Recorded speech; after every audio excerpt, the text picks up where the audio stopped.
Are you a coach or service provider who is looking to sign up for your first client? If let's say you do, in today's episode, I am going to share with you. These are the mistakes that you may have made when you are trying to close your sales. So stay tuned to the end.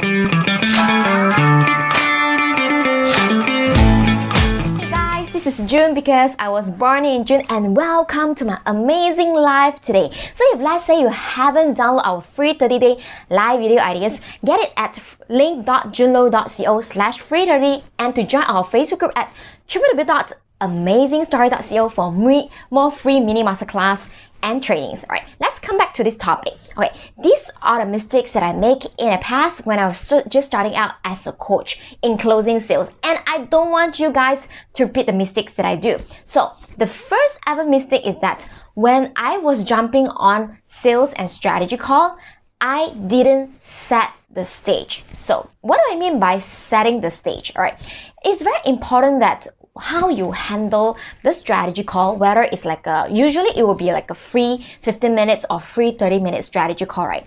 It is so important that you need to set the stage in the at the very beginning of the sales call. So what do I mean by setting the stage? Okay, setting the stage means that you need to let whoever jumping on your call, that will be your potential, that will be your lead or your potential client, letting them know that today the purpose of the call is actually to help them.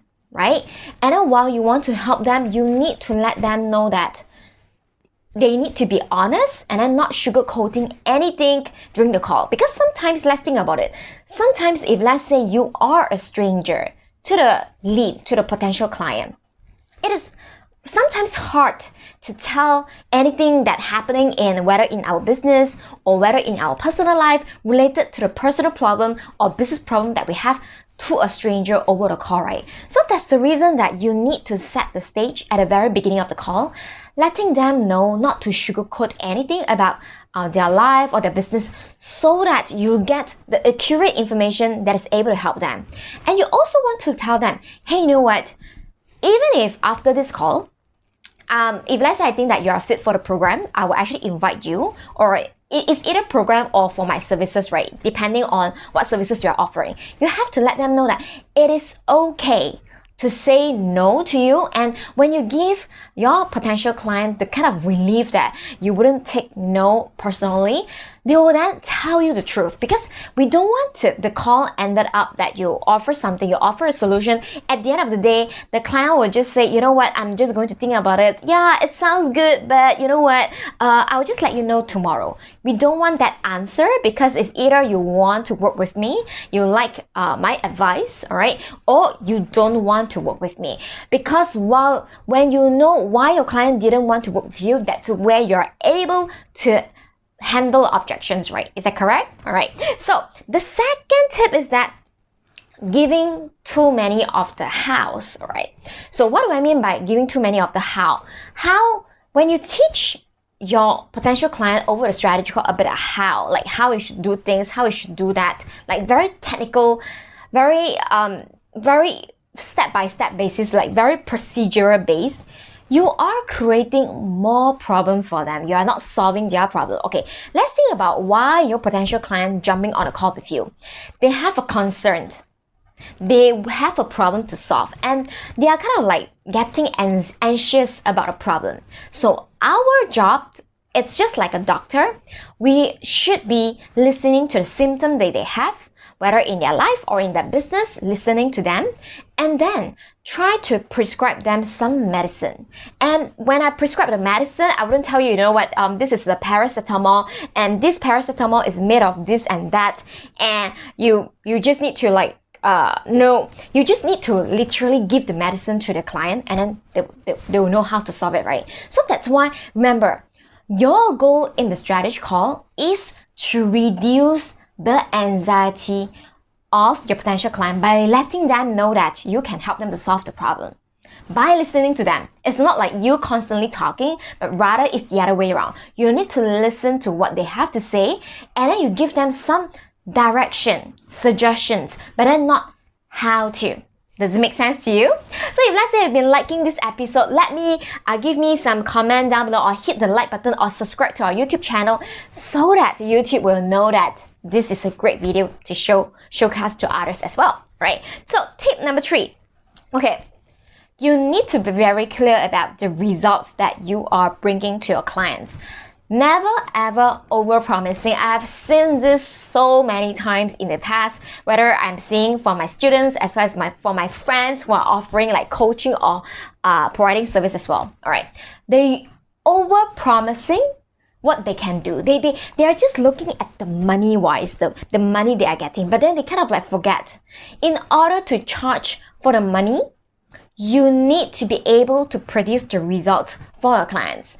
As long as you are producing results for your clients, and depending on how you package it and then how you craft your offer, you're able to charge what you want. But if let's say you're overcharging, or you charge very high, as high as you want, but you are not getting results for your clients, no matter how much you charge, you are, oh my god, you are not in a good place. That will actually tarnish your reputation. So that's the reason why you want to pick your potential client. Okay, so pick someone that you genuinely feel like you can help them to improve in that specific area. You need to be able to know what kind of results that you are able to produce for your clients, right? If let's say you're unable to increase the success rate for your clients, and then later on it will actually ruin your reputation, right? Does it make sense? Right? And the 4th is actually knowing how to offer. Okay, a lot of like new coaches and new service provider, when they are jumping on a call, I know it sounds like very scary, right? It is super duper scary when I was like jumping on my first call. I didn't know like whether should I turn on the video or not to turn on the video. So this is what I decided to do. I was like, you know what? I'm not going to turn on the video, but I'm going to give reasons, right, to my clients over the phone call. I said, you know what? My internet line is really bad. So today I'm not going to turn on the video because it will actually affect the quality of our chat. And usually, most of the time, like 100%, they are just perfect with it. They are just okay with that. So that's a tip for you. And especially for newbies out there, you may feel like, oh, I find it hard. You may find it hard to kind of like giving your offer over the phone because it's your first time or your first few time doing that, right? So that's where I want to reframe your mentality.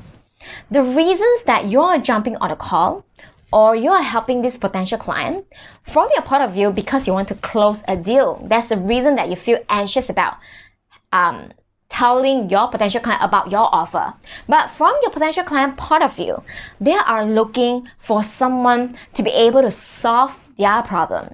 As long as you are someone who demonstrates professionalism, able to show that you are able to help them to solve their problem without demonstrating the how, you will be in good hands. There's nothing wrong to tell them, hey, you know what, these are the advice that I'm just going to give you. These are the areas I think that you kind of like need to improve, right, so that you can reach your goal. However, I also have something that I also work with my other clients. It's a program.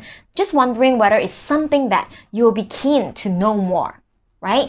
Always ask for permission before you do the sharing. And if let's say you've been doing a really great job in the past 15 minutes, right, they will be interested to know more. So that's where you are just going to tell them what your program is, how is it like working with you, by sharing them more details about your program or how to work with you. It is nothing wrong about a lot of newbies. They feel like, oh, I feel like very salesy. However, have you thought about the other point of view is that client is looking for someone who can solve their problem, and they might be wanting to know what you have to offer. By not telling them what you have to offer, you are missing a big chance not only to close the deal, but also your potential client is missing a big chance on getting someone who is capable at solving their problem. All right, remember, you are a problem solver who helps your client to reduce their anxiety related to the problem. All right, I hope that this makes sense to you all. And if let's say you've been loving this episode, please let me know down below in the comment section so that I will do more of it. And also, not to forget, we are starting, if let's say you're like a newbie coach or aspiring entrepreneurs and you want to be able to convince and close your clients even better without having the client to discount your fee, right? This is what you need to do. You need to build an authority in your niche. You need to become a social media influencer so that you are someone that your client cannot take away, because this is you. A lot of people can do the similar job, but when they are only getting from you, that is where you can tell them, you know what, this is my fee. You can't really discount that. If let's say you want to know how to build authority in your niche fast, right, you shouldn't miss our 7-day amazing video challenge that we are starting out soon in a week's time. If let's say you want to know more, you can check it out at this link down below, www.amazingchallenge.us. So what are we going to do in the 7-day amazing challenge, right?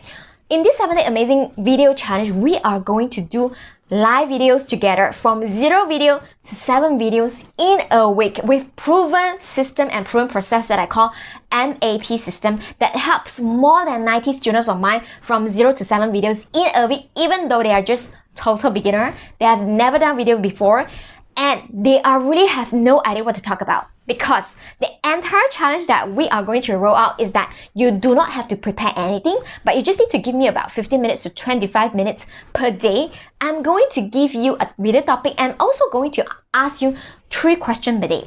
All you need to do in order to produce that video is by answering to my question. It is that simple. So if let's say you have been wanting to be able to go live to do video just like this, because this video is the exact video that I'm able to connect with you personally, right? So you wouldn't want to miss out the 7-day amazing video challenge. Check it out at www.amazingchallenge.us and I look forward to see you guys tomorrow then. Take care. Bye.